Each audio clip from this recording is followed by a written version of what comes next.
Hebrews 7. This Melchizedek was king of Salem and priest of God Most High. He met Abraham returning from the defeat of the kings and blessed him, and Abraham gave him a tenth of everything. First, the name Melchizedek means king of righteousness. Then also king of Salem means king of peace. Without father or mother, without genealogy, without beginning of days or end of life, resembling the Son of God, he remains a priest forever.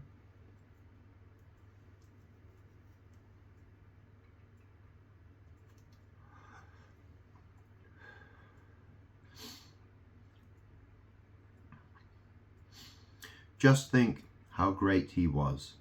Even the patriarch Abraham gave him a tenth of the plunder.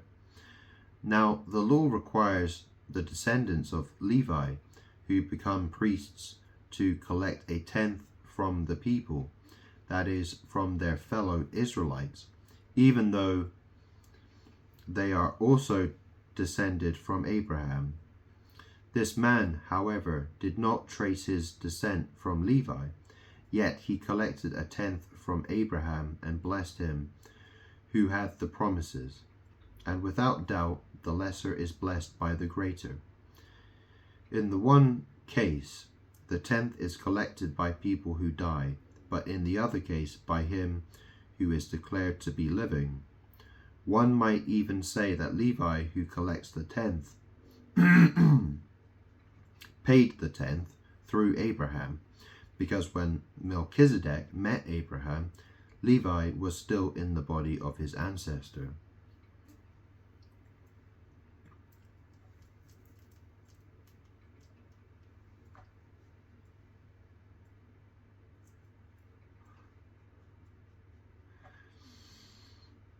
If perfection could have been attained through the Levitical priesthood, and indeed the law given to the people established that priesthood, why was there still need for another priest to come, one in the order of Melchizedek, not in the order of Aaron?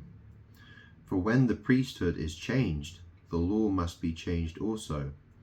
He of whom these things are said belonged to a different tribe, and no one from that tribe has ever served at the altar. For it is clear that our Lord descended from Judah, and in regard to that tribe, Moses said nothing about priests.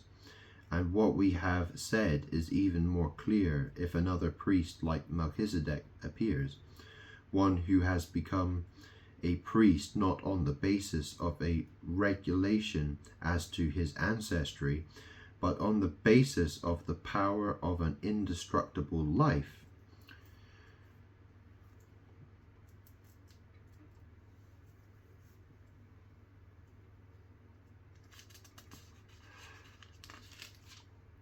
For it is declared, "You are a priest forever in the order of Melchizedek."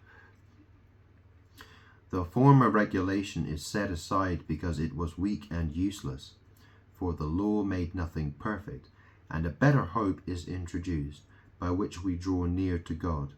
And it was not without an oath. Others became priests without any oath, but he became a priest with an oath, when God said to him, "The Lord has sworn, and will not change his mind. You are a priest forever."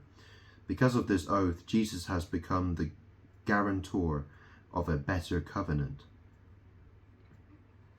Now, there have been many of those priests since death prevented them from continuing in office. But because Jesus lives forever, he has a permanent priesthood. Therefore, he is able to save completely those who come to God through him, because he always lives to intercede for them. Such a high priest truly meets our need, one who is holy, blameless, pure, set apart from sinners, exalted above the heavens. Unlike the other high priests, he does not need to offer sacrifices day after day, first for his own sins and then for the sins of the people. He sacrificed for their sins once and for all when he offered himself. For the law appoints as high priests men in all their weakness, but the oath which came after the law appointed the Son, who has been made perfect forever.